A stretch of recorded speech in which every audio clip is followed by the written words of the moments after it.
Isang ordinaryong umaga sa Lucena City, pero sa loob lamang ng ilang segundo may isang buhay na tuluyang nagbago. March 5, 2026. Bandang alas 10 hanggang alas 11 ng umaga. Isang karaniwang araw sana sa Barangay 4, Lucena City. Sa gitna ng abalang lungsod, sa loob ng isang dry goods o clothing store, may isang lalaking abala sa pagtingin sa mga paninda. Ang pangalan niya, Jason Zoleta, 24 na taong gulang. Isang empleyado ng clothing shop at isang digital content creator na may mahigit 13,000 followers sa Facebook. Para sa marami niyang kakilala, si Jason ay masayahin, palakaibigan at aktibo sa social media. Ngunit walang nakakaalam na ilang minuto na lamang ang natitira sa kanyang buhay. Habang siya ay tahimik na tumitingin sa mga paninda, may isang lalaking dahan-dahang lumalapit sa kanyang likuran. Ang lalaking iyon ay sinasabing dati niyang kasintahan. At ayon sa investigasyon ng pulisya, ang pangalang itinuturong suspek ay Fattah Esmail Faisal. Isang lalaki ang tahimik na lumapit sa likod ng biktima at pagkatapos ay naganap ang isang trahedya na nahuli pa sa CCTV. Sa CCTV footage na kumalat sa social media, makikita ang isang sandali na hindi na mababawi pa. Ang tanong ng marami, selos lang ba ito o may mas malalim pang dahilan? Sa isang iglap, ang kwento ni Jason Zoleta, isang masayahin at puno ng pangarap na kabataan, ay biglang naputol. Ang Huwebes, Marso 5, 2026, ay nagsimula tulad ng ordinaryong araw sa Lucena City. Habang sumisikat ang araw, unti-unting nagigising ang lungsod. Ang mga tao ay abala sa kani-kanilang gawain, ang mga sasakyan ay nagsisiksikan sa kalsada, at ang mga bata ay nagmamadaling pumasok sa paaralan. Sa bawat kanto, maririnig ang tawanan at kwentuhan ng mga nagtitinda at mamimili, tila walang anumang masama ang mangyayari. Sa Enriquez Street, nagbukas ang mga tindahan habang buhay na buhay ang lungsod. Ang mga negosyante ay nag-aayos ng kanilang paninda at ang mga residente ay nagsisimula ng kanilang araw na puno ng pag-asa. Ang kalsada ay puno ng ingay at sigla, isang tipikal na umaga sa gitna ng abalang komunidad. Si Jason Zoleta ay nasa loob ng isang tindahan, abala sa pagtulong sa mga suki at pag-aayos ng paninda. Hindi niya alam na ito na ang kanyang huling umaga, isang araw na dapat sana'y puno ng pangkaraniwang gawain at simpleng kaligayahan. Sa mga sandaling iyon, walang bakas ng panganib o babala ng trahedya. Bandang alas 11 ng umaga, biglang nagbago ang lahat.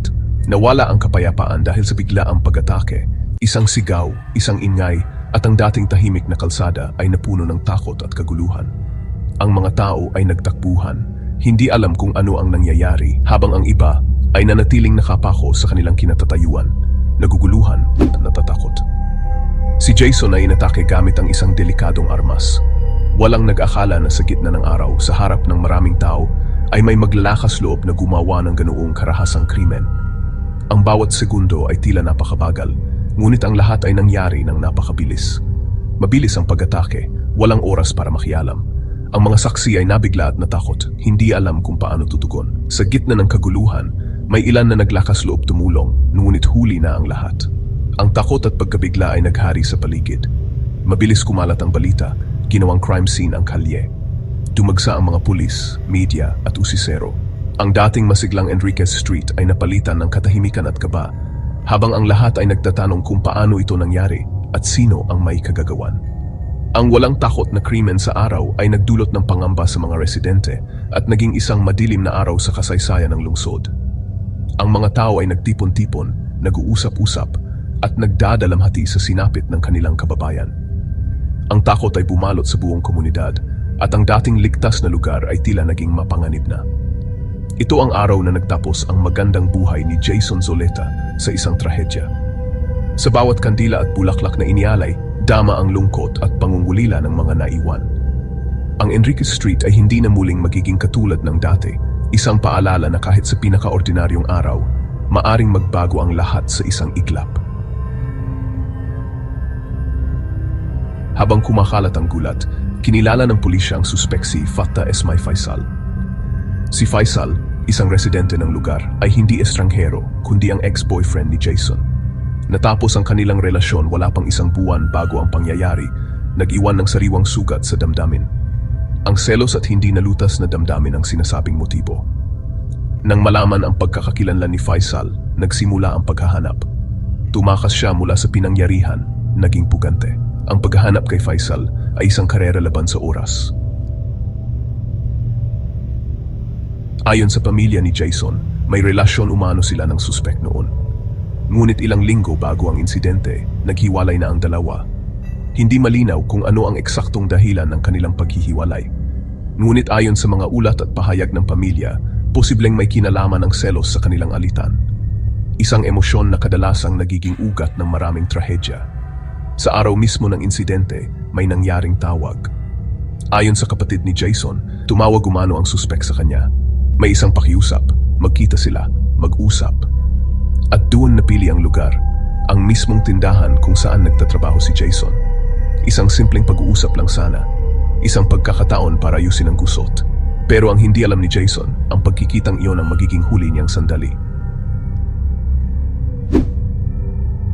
Batay sa CCTV footage na lumabas online, makikita si Jason na tila walang kaalam-alam sa mangyayari.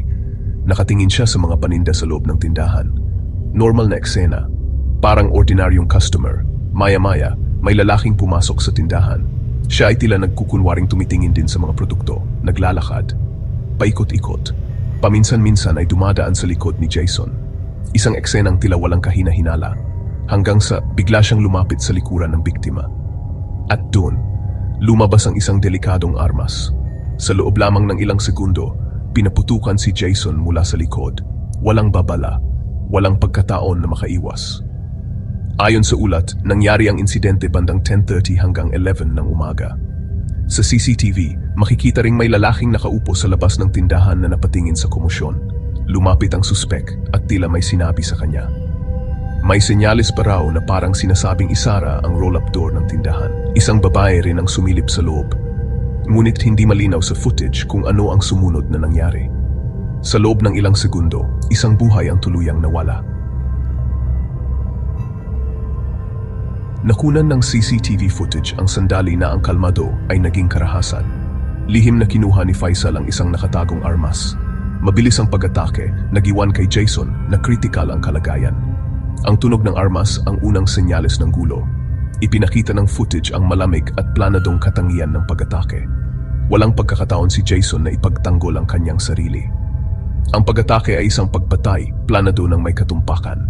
Nagbigay ang camera ng hindi matatawarang patunay ng krimen. Ito ay isang panig na pag-atake sa isang walang kalaban-laban na biktima. Ang footage ay nananatiling isang mahalagang piraso ng ebidensya para sa hustisya. Pagkatapos ng pag-atake, ang pagtakas ni Faisal ay nakunan sa CCTV. Kalmado niyang inutusan ang isang saksi na ibaba ang pinto ng tindahan. Ito ang nagpatagal sa pagtuklas ng katawan ni Jason. Ang pagiging kalmado ni Faisal ay nakakabahala, nagpapakita ng isang malinaw na plano sa pagtakas. Minanipula niya ang isang bystander para takpan ang kanyang mga bakas. Tumakas si Faisal sa lungsod, nagsimula ang paghahanap. Ang kanyang pagtakas ang simula ng isang matinding paghahanap. Naglunsad ang pulisya ng paghahanap kay Faisal, ang pangunahing suspek. Kinumpirma ang kanyang pagkakakilanlan, kaya naging pangunahing prioridad ang kanyang pagdakip. Malawakang ibinahagi ang larawan ni Faisal, ginawang tagamasid ang mga mamamayan. Nagpatuloy ang investigasyon na may CCTV footage bilang pangunahing ebidensya. Ang paghahanap ay isang karera laban sa oras upang maibalik ang seguridad ng komunidad. Ang paghahanap kay Faisal ang unang hakbang sa paghahanap ng hustisya para kay Jason. Binigyang diin ng pagtugis ang isang pangako sa pagtiyak ng pananagutan. Isang simpleng pag-uusap. Isang pagkikita na dapat sana ay pag-aayos ng problema.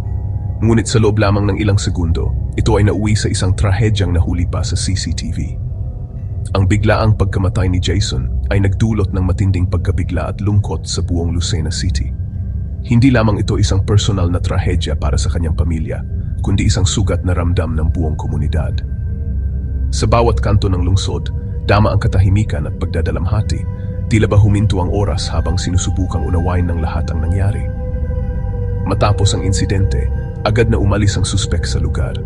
Ayon sa paunang ulat ng pulisya, tumakas siya patungo sa direksyon ng barangay Gulang-Gulang sa Lucena City. Agad namang nagsagawa ng manhunt operation ang Lucena City Police. Hanggang ngayon, patuloy ang paghahanap sa kanya upang may harap sa kaukulang kaso. Samantala, ang pamilya ni Jason ay humihingi ng hustisya. Para sa kanila, hindi lamang ito simpleng krimen. Ito ay isang trahedya na nag-iwan ng matinding sakit sa kanilang pamilya. Maging sa mga online na komunidad, mabilis na kumalat ang balita. Ang social media ay napuno ng mga mensahe ng pakikiramay, galit at panawagan ng katarungan. Maraming netizens ang nagbahagi ng kanilang mga alaala kay Jason, pati na rin ang kanilang pagkabahala sa kaligtasan ng kanilang mga sarili at ng kanilang mga mahal sa buhay. Habang kumakalat sa social media ang CCTV footage, mas lalo pang uminit ang usapan ng mga netizens. Maraming tanong ang lumitaw. Bakit nangyari ito? Talagang selos lang ba ang dahilan? O may mas malalim pang pinagmulan ang kanilang alitan? May mga nagsasabing maaring matagal na may tensyon sa pagitan ng dalawa. May ilan ding naniniwala na ang hiwalayan nila ay hindi naging maayos. Ngunit sa ngayon, walang opisyal na ulat na nagkukumpirma ng eksaktong dahilan. Sa gitna ng kanilang matinding kalungkutan, ang pamilya ni Jason ang nanguna sa panawagan para sa hustisya. Hindi nila hinayaang lamunin sila ng sakit. Bagkus, ginamit nila ang kanilang tinig upang humingi ng tulong at katarungan para sa kanilang mahal sa buhay. Umapela sila sa mga autoridad at sa publiko na magtulungan upang mahuli si Faisal, ang itinuturong responsable.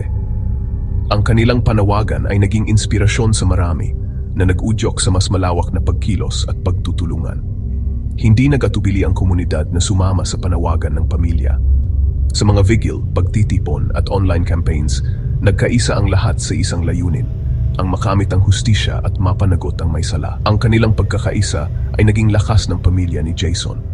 Sa social media, nag-trending ang mga hashtag na humihingi ng hustisya para kay Jason. Ang mga ito ay nagbigay ng presyon sa mga autoridad na kumilos agad at seryosohin ang kaso. Ang bawat share at comment ay naging bahagi ng mas malawak na panawagan para sa katarungan. Ang kaso ni Jason ay nagbukas ng mas malalim na usapin tungkol sa kaligtasan sa lungsod at ang epekto ng mga hindi nalulutas na alitan. Maraming residente ang nagtanong, ligtas pa ba kami? Ano ang ginagawa ng mga autoridad upang maprotektahan ang bawat mamamayan? Hanggang ngayon, ang panawagan ng pamilya para sa hustisya ay nananatiling isang bigat sa konsensya ng buong komunidad. Ang kanilang sigaw ay patuloy na umaalingaw-ngaw, umaasang balang araw ay makakamtan ang katarungan at kapayapaan para kay Jason at sa lahat ng biktima ng karahasan. Ngunit hanggang ngayon, isang tanong ang patuloy na bumabalot sa kasong ito. Ano nga ba ang totoong nangyari sa likod ng lahat? At kailan makakamit ng pamilya ni Jason ang hustisyang kanilang hinihintay?